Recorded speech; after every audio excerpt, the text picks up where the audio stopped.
things have changed. I think since the last time we've had you on. Yeah, it looks a lot different. Yeah, we're getting a little more professional looking now. I Trying see to. this.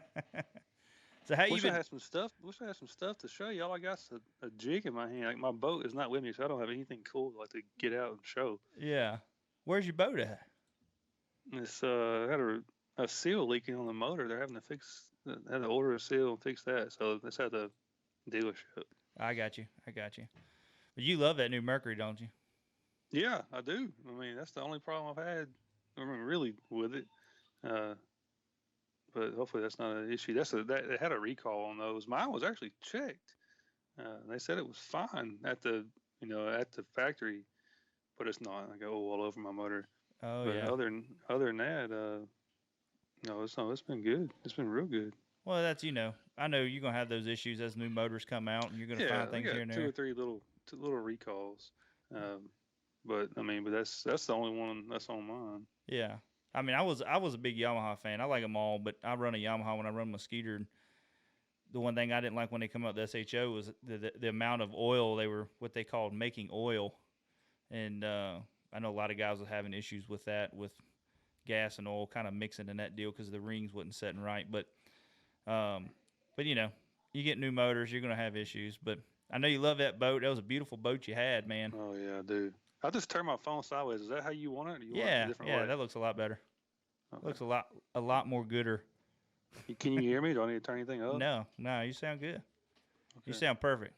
He Everything sounds sound Perfect. good? yeah, he sounds good through Yeah, on live. yeah. I just checked it, so Okay, yeah, everything's good on live. So Dylan, let's talk about your win, bud. I knew that was coming. I knew you was going to get one. You were showing some good results in some of the events, and you have you might have one bad event, but then you have a couple good events, and I knew you had some opportunities that were missed opportunities as well.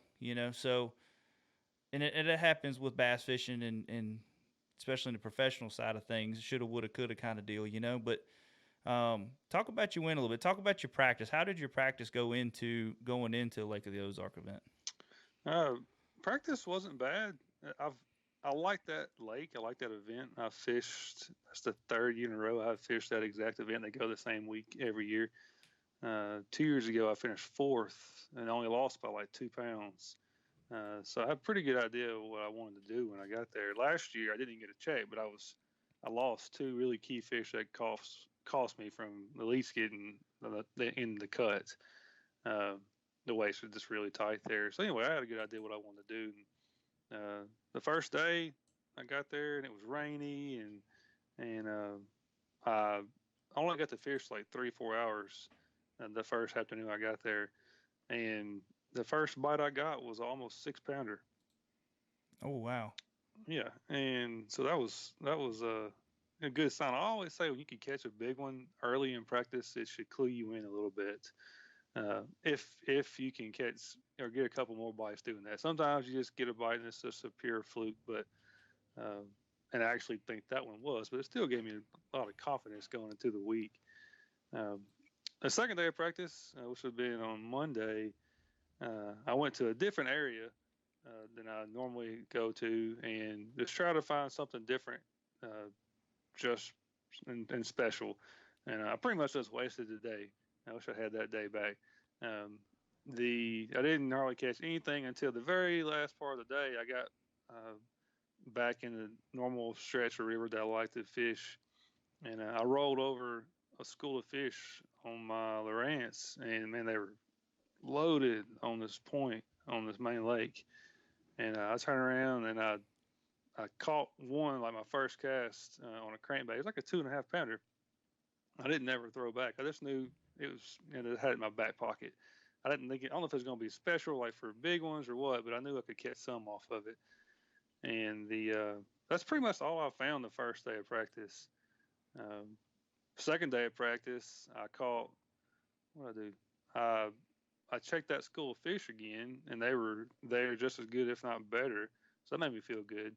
That Yeah. was in the afternoon, and I had we had a good day. I mean, I had a good day of practice. I probably could have had a big bag that day. We shook almost everything off, and you don't do a lot of setting the hook, and but I think I had 3, 4, 5 good bites, and a handful of other ones. Yeah. Go ahead. Oh no, go ahead. I was agreeing with you. Oh, yeah, and the last day of practice, uh, more of the same. I just try to expand. I was just getting bit on a lot of brush and a lot of docks, and I was just trying to find more of the same. And I had about 4 or 5 good bites that way too. It was slow, but I knew I had some good ones. As long as you catching quality, that's what's most important. Yeah. And right there at the end of the day, I caught another big one, like a close to 5.5, 6 pounder on my crankbait. I couldn't shake that one off. So it gave me a lot of confidence on that. But I wasn't catching a lot on it. But I caught a big one and like another solid one on it in practice. Then we jump into the tournament, and see, it's funny. The first day of practice was rainy. Then the whole rest of that practice, the next 3 days, was sunny and slick and perfect for fishing docks and brush, and pulls those fish real tight to cover. And when the tournament started, it was a major cold front came in, and it was pouring down rain. I think it rained like 3 inches while we were on the water that day. It was miserable.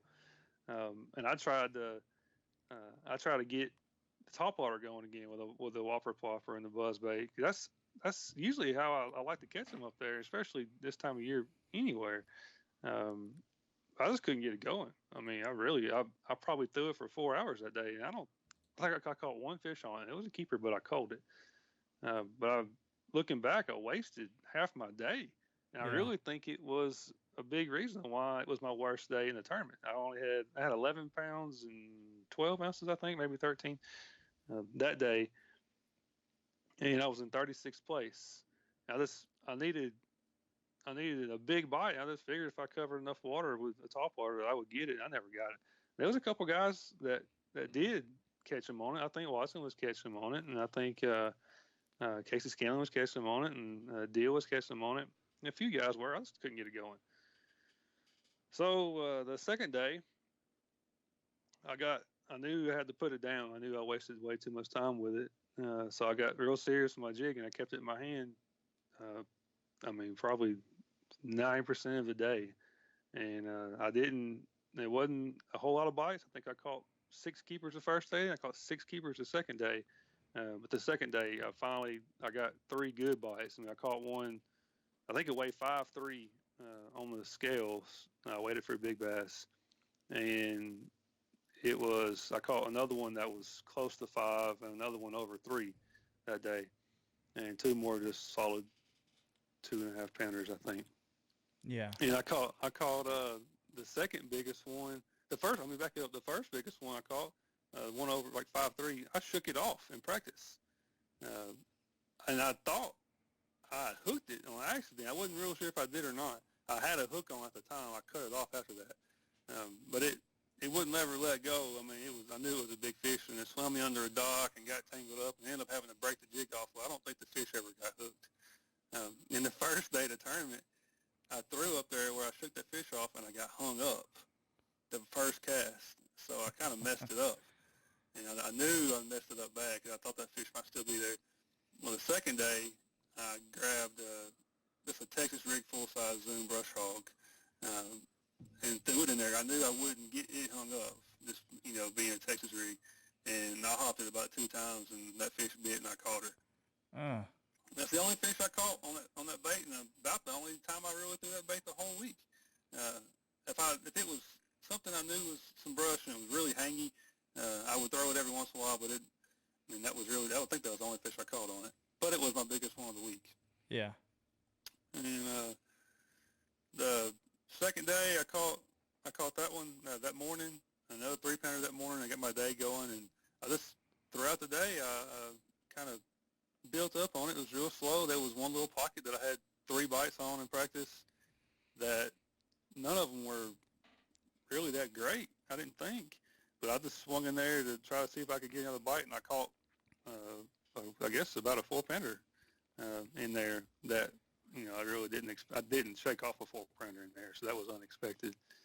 And then I called another one close. It was probably 4.5 pounds at 3:15 that afternoon with a 3:30 check-in that I shook it off as well in practice. So it was a lot of last-minute heroics. Yeah. Last week. That jumped me up in the cut, and I was in fourth going into the final day. And the final day, I knew my best shot would be to have that jig in my hand the whole day.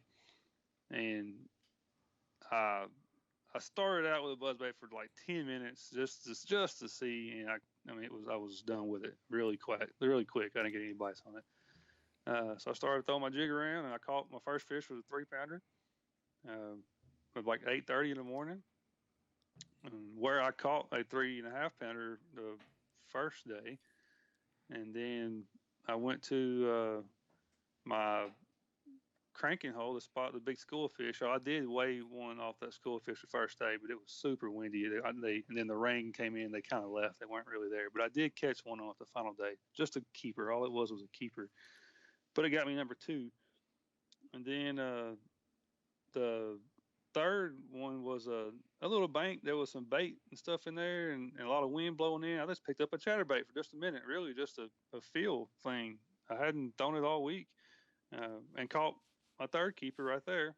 Just a keeper, same deal. So I had like a 3-pounder and 2 keepers. And then I went to another cranking hole that I caught the almost 6-pounder on the last day of practice, and I caught my 4th keeper, about a 2.5-pounder right there. And then I went a while without catching one, and I caught. I got a hook in my hand.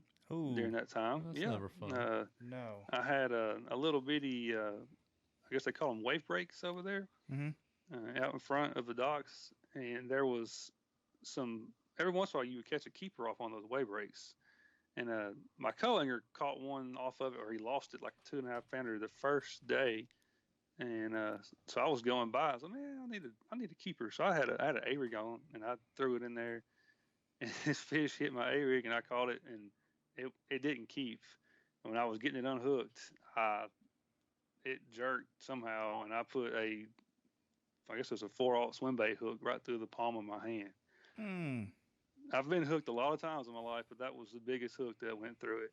And it not only did it go through it, like it went in and almost came all the way out. Oh God! Close, like the barb did come. The point came out, but the barb didn't. But at that point, you just had to push it through. It wasn't you weren't about to do the line trick at that point. And I got all this on GoPro. I need to pull that footage and post it. It might be a little gruesome, but it ought to be good.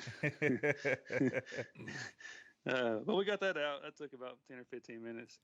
Well, then let's see here. I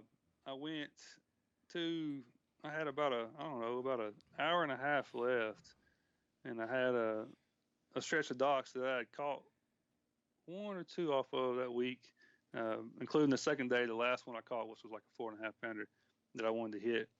And I didn't ever leave much time to hit the first 2 days, so I wanted to leave enough time to hit it real good. And I went in there, and right where I caught the 4.5-pounder, I caught one about 3 pounds right there for it was either my 5th one or I cold. I think I cold, but I still only had like probably 11 pounds at that point in time. And I fished around, I caught another keeper, didn't help me. And I told my co-angler, I said, man, let's go back to where I started every day. There was another stretch of docks that's probably 10 miles away.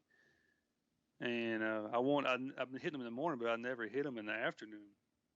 So I was like, man, let's go hit these this afternoon. And I don't need a whole lot of time. I just want to make, there was 2 specific pieces of, I guess there's a little bit of brush in there that I wanted to hit that I caught fish off of both days. And we sat down, we had our life jackets on, we were cranked up fixing to leave. And he turned to me and he's like, man, do we have enough time? So I started looking, I started doing the math, and it was I'll never forget, it was 2:06. I said, man, it'll take 10 minutes to get over there. That's 2:16. And then it'll take another 5 minutes to get back to the ramp. I said, that's 2:21 with a 2:30 check-in. I said, that's not very much time. I said, so we're just going to hang out and we're just going to fish here, I guess, for just a minute. And if he wouldn't have asked me that, I'd have left. I'd have been already going. So I stood up. I dropped the trolling motor in the water, and I was still fishing around my same little set of docks there, and I hadn't caught anything else. And I looked, and I had 7 minutes left. And I said, "Man, there's a couple brush piles over here I want to go hit." And I had already hit them the first 2 days and hadn't caught anything out of them. I've never really caught anything out of them to begin with. They just always look good. And I'd already drove by them once that day, and I was like, "Well, let's go over here. We got 7 minutes. I'll fish these real fast." And I went over there. I made like 3 casts with my football jig, and I broke it off. And I looked at my clock, and I had to leave at 2:25, and it was 2:22. And I was like, "Man, I guess I'm just going to throw this crankbait around for 3 minutes. I don't have time to tie on another jig." And I made about 2 casts with that crankbait. I told my co-anchor, I said, "Dude, we got to go. Like, we're going to be late." And he sat down. I said, "I'm going to make one more cast." And I threw it out there, and I bumped that piece of brush, and man, that thing loaded up. And I said, "Dude, I got a big one." He said, "What?" I was like, "I ain't joking. Like, it's for real, a big one." And it was coming in like in circles, almost like a drum or catfish or something. Uh-huh. I said, "I'm not even sure it's even a bass." And it got real close to the boat, and I could tell it was a bass. I said, "This is a big one." And it woke up and it dove real hard. And I can't believe it didn't come off right there, because I didn't expect it to do that. And I got my button pressed on my reel, and I pulled it back up. And when she came up, he scooped her in the net, and as soon as he netted her, it came off in the net. And it was like man. a 5-pounder. It's meant to be. That's when you know it's meant to be. Oh yeah, I mean, literally, it was 224 or 5 or something, and I had my smallest one already on a coil tag, so thank God I knew which one my smallest one was real fast, and I coiled it real fast, and I threw the 5-pounder in the live well. I left the crankbait in the net and the floor, line everywhere, and I strapped my rod, and I yanked my trolling motor up, and I drove in, and I checked in at with 2:29 and 36 seconds, I think what it was. With a 2:30 check-in. Yeah. And won by 7 ounces. It was crazy. Yeah. My co-anchor, he was actually my roommate of all things. That was a big coincidence. But as soon as he netted it, he said, "Man, you just won." I said, "There's no way. Like, there's no way I won. I was fourth. They had 3 pounds on me. I really had no clue that I had won. Never in a million years thought I would won that. And So I just thought it would keep me in the top 4 or 5. So when you got that big fish in, there was no like celebrating like I just won it kind of deal. There might have been a high five and a fist bump or something, but yeah. It wasn't like I just won. Yeah. Yeah. Well, that's cool though, and that's when you get on stage and it's a surprise. You know what I mean? Right. When I got in and I tied up to the dock, Watson was parked right beside me, and he's over there. You could see all over his face. He had a bad day, and I said, "Bad day, buddy," and he's like, "I only got 4." He said, "I screwed up again." He's led going into that 3rd day 3 years in a row now, I think. Oh gosh. And hasn't won yet. And he's won enough. It's okay. Yeah. He didn't need to win. But so I was like, "Man, I might, I probably got him," because he said he had 2 spotted bass. And I said, "I probably got him." And then I get up there to the in the weigh-in line. Everybody's got their fish bagged, and I look behind me, and the guy in second, he doesn't even have a bag at all. And I said, "Well, that's I got him. That's getting better." And then Casey Scanlon was right behind me. He was in 3rd, or I guess right in front of me. And we talked the entire way in. I mean, the entire co-anchor way in, the entire time. I mean, we probably talked for 45 minutes, and we never once asked each other what we had in that bag, because we knew it was going to be real close. Yeah. And I started seeing people way in front of me. I was like, "Man, I got him. I got him. I got him." I said, "I just might have a shot at this." And I get up there and I weigh and I take the lead. I knew I was going to take the lead. And Casey came up, and I had no clue what he had. I mean, no clue what he had. And when he weighed 11 pounds, and he needed 12 pounds to beat me. I was like, I really thought I won at that point. And I was just trying to contain myself over there in the side or on the hot seat. The next guy weighs in. He didn't have any fish. And then Watson comes up and he needs 10 pounds, and his first 3 weighed 6 pounds and 6 ounces. And I guess he needed like closer to 11 actually. And I was like, man, I was doing the math. I was like, he needs like a 5-pounder to win. I was like, what's the odds? I'm thinking in my head this whole time. I was like, what's the odds of him having a 5-pounder? And he pulls out one. It's like a 4.5-pounder. It was way closer than I thought it was going to be. And I was really nervous at that point. I'd already thought I won. Yeah. And then I ended up winning by 7 ounces. So, man, I'm really happy for you, and just the way it went down. You know, when it's meant to be, it's meant to be. You always hear that, and everything come together like that. It's just phenomenal. Chris, you said we got a couple of questions. We got 3 questions. Okay. Questions. First one, Skinny Foster wants to know: does he fish with the cricket? Oh Lord, old Kendall. Huh. I know what Kendall's talking about. That's a running joke at work. I'll tell you about that one later, Dylan. I'll catch some bluegill with a cricket in a heartbeat. Yeah, you do. You catch some big ones too. I know. I love doing that. Do that when we're home in the summertime. And It's see fun. little girls catching them. They have a blast, Oh, don't yeah. they? Yeah, it's fun. It's just like bass fishing. We catch them like 15, 20 foot deep. Oh my gosh.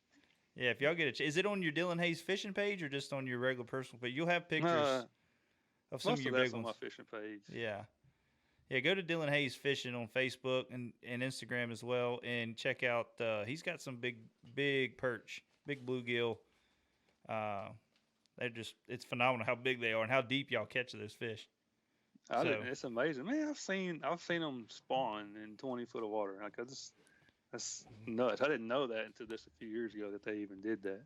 Well, just with the graph technology now, you can see so Right. clear. You know, you can see Right. all that. So, Right. Chris, what's the other question we got, buddy? Jarrett Kemper wants to know what his number 1 go-to bait is. Man, it's all situational. I don't know if I could even sit here and tell you I had one. If I had to pick one, it would be something to flip. Like, and then it doesn't matter. If I was flipping to get bites, probably a Zoom Super Hog. That's what I flip a lot. Yeah. If I just had to flip something to get bites, if it conditions allow to flip. I mean, if it's not winter or heated summer or something. But if I feel like if I can flip something and if conditions allow it all day, I have a good shot at having a good event. So if you were stuck on a stranded freshwater island, Here we go. you would have a flip, and you had one bait. That'd be your flipping bait, right? Yeah, or maybe a beaver. I like a beaver style too, but a Yeah. Zoom Super Hall is probably what I flip first 90% of the time. Yeah. And what's the other question? Shane wants to know what jig he was using. Can y'all still see me? I just had a Yeah. okay. I had to decline a call. No, you're fine. I got it right here actually. It's a. Can y'all see that? It's Yeah. a 3/4 ounce Zoom peanut butter and jelly football jig. It has a green pumpkin Zoom super speed crawl in the back of it. This jig is called a gazillion fish for a lot of people. So it's not a big secret or anything, but that's what I threw. I don't think it matters color or anything. I think you put something like that in front of their face, 3, 4, 5 pounder, he's going to eat it. Coming, kind of speaking on that, when it comes to jig fishing, is your box pretty basic? Is it pretty simple when it comes to colors, green pumpkins, black and blues? Extremely basic. Yeah. I mean, extremely basic. If you look at like Gerald Swindle when he if you go through Bassmasters and they had one they do the in boat segments or whatever and they have a picture and Gerald Swindle opened his jig box up and it was basic. It was brown, black and blue, and black maybe or something. I mean, it was like 3 different colors he had and that was it. And just different sizes. That's right. I mean, I'm gonna have something really natural like a green pumpkin or like that peanut butter and jelly right there, or which is, if you look at it, it's like 9% brown to begin with. Mm-hmm. Then black and blue and white. That's all I'm gonna have. That's it. Yeah, that's something people will ask us about jigs. What kind of jig colors you like to throw? And that's what I always tell people. I keep it basic because you're imitating a couple different things. If they're on the crawfish bite, you know, you want to try to keep it natural to what they're used to eating, you know. And if you got dirty water, you know, you want to have that black and blue. So I mean, I try to keep it natural because if you get too many different colors, man, you got a box load. You got more tackle than you need, and then you kind Oh of throw yeah. you kind of spin out when you're trying to flip jigs. Because now you got all these different colors. So I think just 3 or 4 basic colors is about as far as you need to go with Man, that. I'll never forget. I was probably 12 years old and I went to a seminar um, that Denny Breyer was talking at. And he said, if you want to be good one day, he said, learn to be accurate. And he said, if you put a jig in a 4-pounder's face, 9 times out of 10, he's going to bite it. He doesn't matter if it's green pumpkin or black and blue or purple or whatever. Yeah. So I don't get caught up in colors. Now, I'm not going to sit here and say I've never seen color not make a giant difference, because there's been a couple of times I have seen, like, my co-anger kick my butt or something on something a little bit different. But, I mean, usually it's just something natural is what I go for. Yeah. Chris, you say we got another question? Yeah, Jarrett wants to know if he's coming to Lake Cumberland to fish the Costa at the end of the month. I am. That's practice starts next Saturday. Lake Cumberland is one of my favorite places in the country. I've never fished it in the fall, and the first time I went, I finished. This when the tour was taking the top 20, and I finished like 22nd or 3rd or 4th or something, and I fell in love with it. I think I could have caught another good bag the next day, but I didn't get the opportunity to. And then 2 years ago we went, and I thought I was going to freaking win the tournament.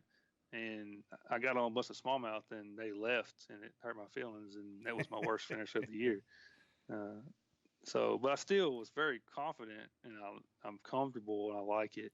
You know, it's real similar to Lake of the Ozarks minus the docks, which is even better. They don't get in your way. You can just look at the bank and read the transitions, and it's really big and big creeks, and like, I mean, it's like 120 miles long, so you can people spread out. It's a lot of fun. It has a lot of quality in it. Yeah. So I'm looking forward to that. Hope we get some good weather, and I hope they bite in a little bit. Speaking of those lakes, with the FLW schedule out, what lake are you? I mean, I know everybody loves to go to, you know, all the lakes. That's the biggest answer we get when, hey, what is the lake you're looking forward to next year? And you're like, all of them. But what lake are you really excited about next year on the tour? Going to? Man, and it's be funny because we're going to St. Clair, you know, and you would think I'd be really excited about that, but I'm kind of nervous about that one. St. Clair is hard to figure out. I mean, it has giants in it, but it's hard to figure out. We're going to Dardanelle. I've had probably more 18, 20-pound bags on Dardanelle than anywhere I've ever been in my life. But, you know, the home field deal, you don't know how that's going to work out sometimes. Yeah. But if I had Cherokee, you know, same thing. I'm going back to Cherokee. Yeah. You know, I'm kind of excited about that. But if I had to pick one, I'm probably most excited about going to Lake Martin because it's going to be kind of a highland lake, and I've never seen it. Yeah. I like going places I've never seen. I fish fresh and in the moment, and I think that's important more times than not. Yeah. Yeah, I think that's good too. Like when they change things up, you know what I mean? You got some different lakes, and because there for a while, FLW was real bad about hitting the same lakes. You know what I mean? Right. They might change one up here and there, but it was like same lakes. And I'm glad they're changing up some things, and you know, kind of because once they get going to the same lakes, you got almost the same kind of guys doing good. You know what I mean? And so I think it's good that they're freshening things up that way. Right. And I like if I go back to the same lake, I want it to be drastically different in some way. Like Rayburn. I've been to Rayburn a bunch of times. And last year we went, you know, the water was up like, I don't know, like 15 foot. So it was a whole different lake. And, you know, and I finished 31st, I think, which was, you know, a pretty good finish. And same thing, like Cumberland, that's what I'm excited about. Cumberland, I think, is going to be like 55 foot lower than what it was last time we were there, which is going to be a different place to me. Yeah. So, I mean, history, I won't have anything to go off of. It's going to be a completely different lake. I mean, where I've caught fish before is going to be high and dry. Yeah. Yeah, So, everything you fish is going to be up on the bank. yeah, I mean, yeah, exactly. And so I like stuff like that a lot. The St. Clair event next year, that's going to be a little bit tricky because we're actually going out of Lake Erie Metro Park, which is at the mouth of the Detroit River on the right on Lake Erie. So to go to St. Clair, you have to run through the Detroit River to go back. But when we go, the tournament is the Canadian side doesn't open until the Saturday of our tournament. And so that's, I mean, I've been 2 or 3 times, and I always like fishing the Canadian side. And I mean, that's where, kind of where it went down last time, and it won't happen this time because we're limited to half the body of water when we go. Yeah. So it's going to open up Lake Erie more and the river more, and there's different things. Yeah. Yeah. Exactly. So now that you've been on tour, what is this, your 3rd year, Dylan? Is this your 3rd year? Finishing my 3rd year, yes. Now that you've been on tour for 3 years, is there anything that you do more now since you've been on tour that you didn't used to do? Like I know I see a lot of your videos and pictures where you're looking at your graph a lot more. Do you do more deep fishing than you used to now, or I mean?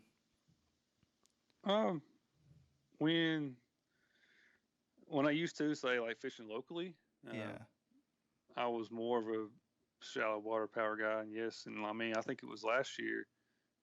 Every check I got was offshore. This year wasn't really necessarily the case. It was probably about half and half, but I do use my graphs a whole lot more than I ever have. You learn to trust them, and that's huge. I mean, because if they're not there, they're not there. You can't make them be there, but that graph will tell you if it's there or not. Yeah. Something else I do, I throw a drop shot a lot more than I ever have. I mean, I think I didn't even own a spinner rod until I was like 20 years old. And you just don't win a lot of one-day team tournaments. Yeah. Throwing a drop shot, and locally. But when you're fishing multi-day events, it helps you get a couple extra bites. And I've caught some great big fish on it over the last 3 years. So those 2 things probably I do a lot more of. At least I keep it on the deck. I keep it honest. And when if I have a spot, I know there's fish there, I can use it to get bit or something. Yeah. Especially if you're trolling down the lake, you're on your motor and you pull up on a pot of fish or something, a ball of bait fish, and you see fish under it. That's kind of let me pick that up real quick and drop it on them. I know I've done that. Right. Oh, yeah, for sure. And, I would hardly ever do that before. Yeah. But it's kind of like if you ever follow Brian Thrift, he's always got, I don't know, I mean, like 15 rods on the deck all the time. Yeah. For situations that he just thinks could happen. Yeah. He might only be catching them on a spook and his Demiki Stinger that he throws every time he goes. But, he's going to have, something ready. He's going to have like a swim bait ready if they start schooling, something for every scenario so you're not wasting time digging things out of the box. And I do that a lot more than I used to, for sure. Yeah. Now, I know you, like I said, we're talking about the crafts and all that. Did you ever go out with somebody to kind of show you some tricks with it, or is it just more time on the water with the graph, learning it, just being out there with it and just playing with everything and just, I know for me on mine, I got the Garmin live scope. So I took that out and didn't even really fish none. I just played with it, and just learned everything. Is that how you've gotten better with your graph? I mean, I went, Jonathan Henry. Do you remember Jonathan Henry? Yeah. I went with him on Lake Gunnersville. I guess had been my rookie year, for like an hour, and he showed me some stuff, what to look for, what they look like, and I already knew a lot of it, but it gave me a lot more confidence. Then what's really gave me more confidence than anything was going up north and finding the smallmouth with them, because they bite. Yeah. Usually when you find, not always, but they do more times than not. And that's how you learn. When you see them, when you turn around, you can throw and get a bite, and you can catch them. That's the best way to learn. When you're seeing them and you turn around and you don't catch anything, you don't know. And it's just more. I mean, it's just time on the water. I mean, I'm behind those graphs way more than I ever was. Mm-hmm. So, and you tend to do. I tend to do better in events when I can find a group of fish somewhere. I can depend on them more usually, or at least get me, paid or something. Yeah. Yeah. So, and we have a little lake this year. I spent like 2 or 3 days down there on a little lake locally with Tyler Stewart, who I traveled with this year, and we caught a lot of fish off the graph. That game, I mean, every time you do it, you just get more confidence on it, and you see more. Every time you see it, you just learn every time. I mean, I've done it a lot now, but then I've been teaching some sonar classes around Arkansas, and I've taken people out, and same thing. You show people, and the more you show it, and just the more time on the water, the more you learn. Yeah, yeah, exactly. And that's what I try to tell other people. When it comes to baits, when it comes to techniques, when it comes to anything that you're doing with your fishing stuff, don't just go out there during the tournament and try to figure it out. Because you're not going to play with it that much. You need to get more time on the water, not when you're in a tournament, just to play with it. And I think that's where people screw up a lot is they sit there and try to use it during the tournament and get frustrated, and then your tournament goes to crap because then you can't get your gear to work right. So, but yeah, like I say, time on the water, that's a big key to fishing and being successful in fishing. But Krista, we got any more questions? Yeah, we got 2 more. 2 more? Man, they loaded tonight. Yeah, Jarrett wants to know what weight does he project winning the Costa on Cumberland? Man, probably 3 days. I'm gonna say 16 a day. What's that? 48. So 15 or 16 a day, something like that. Yeah. I mean, I could be high or low, but I think maybe even closer to 15. It's hard to do. You have one person, and it's fall, and I don't know how the weather's going to be. I haven't even really looked at the weather yet, but I'll say somewhere between 45 and 48 pounds. Gotcha. That's pretty good. It's a pretty good number. Yeah. He also wants to know what bait does he project being a key bait. I'm sure that ain't going to be said. Well, I think every fish on that lake bites a spinnerbait every time you throw in front of them. Yeah. I guarantee that'll be a player. They catch them on a spinnerbait year round there. I don't know what the bait's going to be. I mean, I really don't know. It could be a bunch of different things. Mm-hmm. Yep. Yeah, you just never know on events like that. So that's kind of. Right, I mean, let's go ahead. I'm sorry, man. I didn't mean to interrupt you. I was just going to get into our in-depth segment that we do, and me and you were talking back and forth, and what we're going to do is this fall fishing and topwater fishing for finding fall bass. Now we're kind of getting into that before you even make the first cast. What are some things that you're looking for? Like say, right now we've had a big cold front come through. I guess the first big cold front of the year. What are some things you're looking for in the fall before you even make that first cast? Bait is one, whether it be, it depends on where you're at in the country, but, big gizzard shad or any kind of bait. I mean, this normal shad, whatever. That's usually important.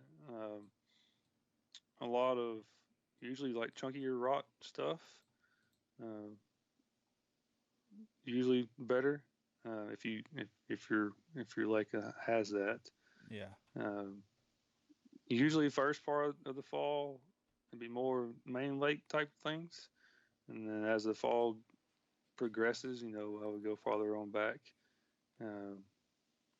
And fall to me is a little special because I mean, people win tournaments in a foot of water in the back of the creeks, and people win tournaments in 20 foot of water. and so they're really spread out to me. But if I was going to try to go somewhere in the fall, I'm gonna look for like main lake points and secondary points and chunk rock and maybe a little bit of choppy, breezy water and bait. Yeah. So let's start off with you got a good calm day. It's just a slick day on the water. Are you even going to attempt to try to throw anything? I know in the morning, you can start throwing more of the top water, but through the day, are you going to get away from that, or are you going to kind of stay with it still most of the day? If it's stable conditions, not a big cold front or something. If it's stable, calm, maybe it's a few clouds here and there, and they're biting it, I'll throw it all day. Yeah. I'll bite it if it's sunny and throw it. And as long as it's not a big cold front, and sometimes a cold front doesn't bother them in the fall, but sometimes it does for sure. I remember one time we had a big day, like 17 pounds of Kentucky Lake. It was November 30th, and then that night a big cold front came in, and they wouldn't eat it; they just follow it, and they would miss it, stuff like that, and we didn't catch them the next day. But as long as it's stable-ish weather, no, I'll throw it all day. Yeah. And then when you get kind of like, say, a lot of times fall, you got them real windy days, good breeze, good chop. I mean, what's your go-to bait, let's say top water wise, when it's a good windy day? If it's windy and I'm catching them just on the bank, if it's super windy, I'm not going to do it. And this needs to be just to break the surface up. I like a buzzbait and a whopper plopper. Those two baits I use when I'm trying to cover water. I don't throw them out over a point or anything. It's just more just going down the bank, throwing at lay downs or whatever. But and I would use a walking style bait, a spook or whatever, Vixen, Repo Man, whatever it is, over points or flats or something like that more in that situation. But as far as just going down the bank, it would be more something I can wind, and because it needs to be fast so I can cover water. Yeah, exactly. Now let's say like so your Zara spook setup. Let's cover your Zara spook and your buzzbait setup. When it comes to line selection, I know mono is big on a lot of things because the line floats and braid as well. But what is your line selections when it comes to buzzbaits and spooks? Man, I bounce back and forth, but I'll tell you this: it has a lot to do with the rod too. All my life, I've always thrown my buzzbait on mono, and about 6 years ago, I got talked into trying on braid, and man, I can't tell you how many fish I missed that summer. I mean, like about every one. Mm-hmm. And I just thought it was me, or they just weren't getting it, or it wasn't bass, or whatever. And so I went back to mono, and I catch almost all of them now. And some of that was probably because I used a stiffer rod. If I had used maybe a more limber rod, I could throw braid and get away with it. But for me, 90% of the time, if I throw a buzzbait, I'm throwing on mono, unless it's over a lot of grass. Yeah. But if it's just over rock, I'm throwing on mono. 20-pound, high seas, clear mono. 17 maybe. Not 17, 20. I throw 20 on that. And I throw it on a 7-foot medium heavy Falcon Expert or Carry, either one. Yeah. And the like a walking style bait, that is something I go back and forth on. Right now, same thing I got on mono, and I'll throw it usually on like 15, so I can throw it a little farther. But I will go back to braid every once in a while. Braid's good, like it's awesome. The only time braid is not good to me is when you get in a hurry and you throw really hard, not looking at it, and it blows up and you just miss an opportunity. Yeah. That doesn't happen very much when you throw mono. So, and I feel like I lose more with mono. I mean, less with mono. So that's that's what I throw 90% of the time. Brian Thrift throws his on mono, and he that's what I do mainly because of that, really. Yeah, Brian Thrift, he's won a few tournaments and done really well. So I like it. I mean, I just feel like I have less air with it. Yeah. I mean, whether or not be backlashing or jumping them off, either one. The only thing about it, the benefit with braid is if you're trying to cover water, you end up getting a lot of slack in your line. That braid, there's no stretch, so you can make up the slack a lot quicker. But if you're just throwing over a spot, the mono was fine. Yeah. I know for me, I throw a whopper plopper a lot, especially on the river. Smallmouth love that thing on the river. So they love it, they hate it, whatever. They just hit it with, it's nasty. But and I use the braid a lot just because I make such long casts, and in the river I can take that slack up quick when they hit it. But I've been throwing that on the Jason Christie frogging rod. Yeah, that's a good rod to do it on. I like that rod too. I threw this past week. I threw the whopper plopper, the big one, the 130 size, on the Falcon Expert buzzbait rod. I think it's 7 foot. It's and on braid too. Mm-hmm. Only reason I threw it on braid this week because if I wanted to throw it in behind docks and cables and stuff, that's what I did with that. Yeah. I tell you what, and Falcon's a sponsor of the show too, but I've thrown Falcon for a long time before they even looked at me or looked at our show. But I love the new expert rods they've come out with. Oh yeah, me too. They got so many more different actions now and they're coming out with more, So I really like the chatterbait rod they got, the spinnerbait chatterbait rod. I like that rod. It's been I fire away more fish on that rod than anything else this year. Yeah, it's. And then I love, on the lowrider side, I throw their weightless worm rod a lot with the fluke. I love that. I love that rod. I've caught a lot of smallmouth off that rod. Yeah. But I caught this week, or the Lake of the Ozarks event, I caught all those fish on the 7.4 Amistad extra heavy. And I threw on the football jig and the brush hog. I like it a lot for you can even flip with it, but I like it a lot for casting, a single hook bait. Yeah. The Amistad is really good, and it's probably, if I had to pick one rod, the Amistad is probably it for all around versatile. But to me, in this preference, I usually like my stuff stiffer than a lot of people. And to me, making a long cast with a Texas rigworm or a football jig or I wanted a stiffer rod, a little bit stiffer than the Amistad. And this year they came out with that extra heavy, and it's perfect for me. It fits me really good. I throw it a lot. Yeah, and we got a couple of videos with Dylan Hays talking about some of the Falcon rods from my cast. So make sure you go to the YouTube channel, scroll through, check out all our videos from my cast. You'll see a couple in there from Dylan Hays on talking about the Falcon rod. So, but we got 2 questions, Chris. Yeah, 2 more. Jarrett wants to know how you break down a huge lake setup like Cumberland. That's a good question. I usually divide it into sections. How I do it, like this week, we'll have 4 days. I'm going to try to fish 3 different sections the first 3 days, and then whatever one that I feel like, after 3 days, whatever one that I like the most, the 4th day I usually go back to that one and try to dial in a little more. Unless I just catch like 20 pounds the first day, and then I'll just expand from that. And I won't necessarily even look at the whole lake. If I find something I think is special early on in practice, I won't try to get too spread out. I'll just try to build off that and stay in the same, close enough I know I can fish it in an event.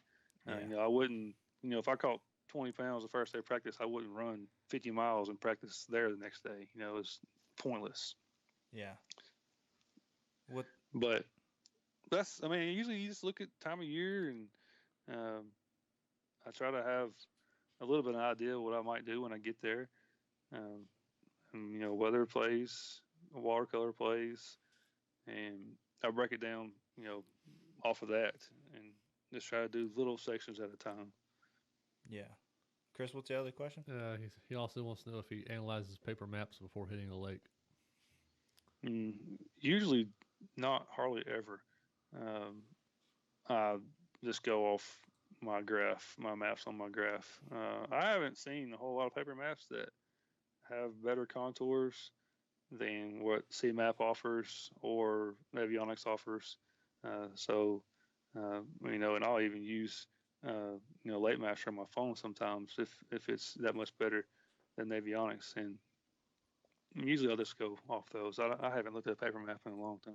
I think paper maps are going to be eventually a thing of the past. Just with all the graphs, you got all the technology you got it there, your phones, Google Earth. Yeah. I mean, it's just so much now that I don't even know if paper maps are.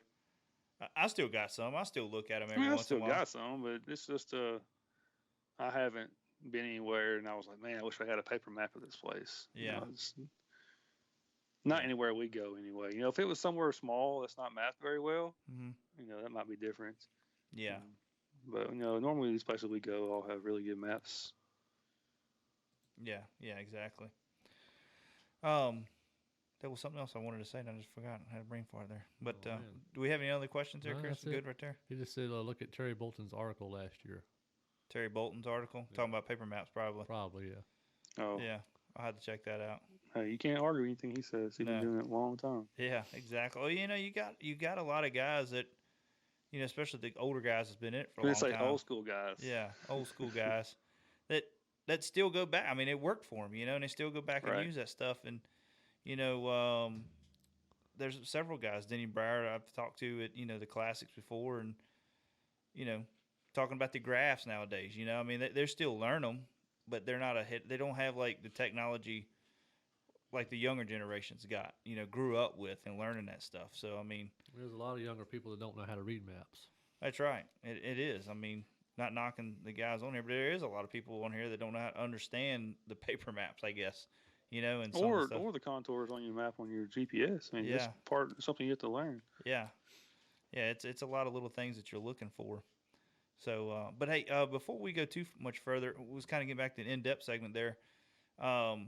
We was talking about, looking for bait fish and all that. And we said that, there's tournaments that's won on the main channel and there's tournaments that's won in the creek. Mm-hmm. What is, say you're practicing on an event, do you kind of run that? Do you start from a main channel and work your way back into a creek and just try to find out where it's at? Usually. Yeah. Yeah, that's what I was just wondering, because, some guys that, it's like guys like Edwin Evers, when you watch him fish, it's like they try to get as far back in a creek that is possible, Again, it depends on time of year and how much weight I think it's going to take, kind of thing. Yeah. Or how hard it is to get bites. And to me, if you can get bit on the main lake more times than not, they weigh more than one's way back somewhere. Yeah. What is that? One more question here on that. What is the magic number for you when you say, it's too late for topwater now? What is that magic number, or when you should be really throwing a topwater? Which I know a topwater most of the time 55 in the spring, or not 55, 60s in the spring, all the way through the summer, and all the way into the fall. But when's that magic number where you say, I'm not gonna really touch that no more? Man, I've honestly caught a bass on a buzzbait in every month of the year. I keep one tied on all the time. I've caught them. It's in the 50s. I don't get below the 50s. It doesn't work. Like that 55 number, that's probably when I stop. But it's not always your best option. Yeah. Can you get a bite on it? Sure. But it's usually about it. And then when it gets in the 50s, that's when I hang it up. Yeah. Hang it up, start flipping jigs more. All right. If we get in the spring, if it's a, real a big warming trend, or in the fall, it might be cooler water, but it's still, hotter outside. These little hot trend, they'll bite it pretty good. But there's sometimes something that's usually better and more efficient. Yeah. Well, I just got a couple more questions for you, Dylan, and we'll see if anything else comes in. But kind of looking into next year, you got your FLW, you got your Costa. Are you going to try to fish anything else different, or are you going to try anything? Are you going to try some of the Bass Opens or any of that? Yeah, I'm on. Um, I gotta look some more. We got a big meeting tomorrow, um, just to kind of talk about it. But I want to try to mix in some opens this year. I never even fished the open ever. I have to see. They haven't come out with a Costa schedule, so I don't know uh, when those are going to happen, if they can conflict or not. But as of right now, I'm gonna fish all of FLW, the pro circuit, what it's called now, and at least one division of the opens. Yeah. Yeah, I look forward to seeing big things for you next year. I know you got a lot of confidence now. You know, you got your big win. I know it's not on the I guess the tour, but it's still a win. You know, I mean, you're fishing against Correct. really great guys in the Open Series and the Costa Series that should be on the tour probably. You know what I mean? Just ain't had Oh, that. there's a lot of tour guys in that tournament. Exactly, and that's why people talk about trying to make it to the elites or making it to the FLW tour and all that. And I've talked to several people. And I'm like, man, you need to go fish the opens because that's where you're gonna be fishing against those guys because they fish that as well. So that's like a filler between events, to keep the guys on the water. Costa's the same way. Yep. Yeah, exactly right. And I mean, you see a lot of them good guys. I know when I met you up here at Champlain, it was several FLW pros that was up there fishing that event. So that's where you need to start. If you want to make a tour, you need to start getting into your opens, your BFLs. I mean, you get some of the guys that fish some of the tour guys that fish at BFLs. I do. I mean, if I'm home and there's one open, I'll jump in it all the time. Yeah. I mean, that's a great. I fished them for about a year or so, and then had some boat issues, had to pull out. But it's great, man. I mean, it's phenomenal. When you think you're doing good, and then you go fish against them guys, you're like, dang, I ain't doing as good as I thought I was. So, but yeah, definitely go check out the FLW, the BFLs, and all that. I don't know what's going to happen with. If we won't go too deep into it, but with the FLW and the BFL on the grassroots side, I don't know if you've heard anything of that, but they backed the entry fee up a little bit. So that's a plus. I mean, they backed it up to on the BFLs to 200 on the butter side and 100 on the co-hanger side, which is I think they backed it off like a third of what it was this year. Yeah. Costa's the same way. They backed it off a couple $100, I think. Well, that's good. That especially like say in the BFL side, you start getting too steep there, you're gonna start turning some people away. I think it happened this year. Yeah. So, but Chris, you say we got a question? Yeah, Jarrett wants to know does he see MLF buying FLW a plus? I know you don't want to go too much into that, so you go as far as you want with it, but it could be. Yeah. It could be. I'm open-minded right now. I mean, if it's I don't know if FLW could have continued the way they were going. So it definitely being bought out could be a plus. They give more coverage, and more coverage is always a plus. If it's more stability, that's always a plus. If it gets the grassroots, like you just talked about, back going. I think it was going downhill last year because they raised the entry fees on the Costas and the BFLs and didn't raise the payout. And I think it hurt a lot of numbers. If they get that back going, a lot of people are already happy about that. Those are all plus sides to it. It's going to be it's just kind of like when they started up their tour this year, and a lot of elite guys, some FLW guys went over. And, it was a lot of griping about it at first, but then as the year went on, it was more and more people liking it. So it's just one of them things. You just kind of see how it goes, be open-minded, like you said, and see what happens. You never know. It might be good. All right. Could be bad. You just never know. Well, I mean, as of right now, I think it's my best chance to make money. So yeah, what we're doing. Yeah, that's right. Well, Dylan, I don't have no more questions for you, man. Chris, we ain't got nothing else. We're good to go. No, good. There. Nope. But I do appreciate you coming on, man, and I'm really excited and happy for you for getting your win. I think it's phenomenal, and I think it's great for you going into next year as well. You know what I mean? You kind of got that confidence. You got your big win, so now you're ready to go. Now, what does that do for you too? Because I'm not real familiar with the Costa rules and how you qualify for the the FLW Cup and all that. But how does that work now with the Costa Series? What do you got to do to get qualified for that? Well, it doesn't do anything to me because I'm already on tour. Yeah. I think you have to be the top 10 in points to qualify for the tour. I could be wrong on that. And in the Costas, it might be top 5. I don't remember if it's top 5 or top 10. Well, I'm talking about on the Cup side, like to qualify for the Forest Wood Cup there. At the championship? Yeah. It is the top 2 from each division. So I qualified through the Southeasterns this year. Mm-hmm.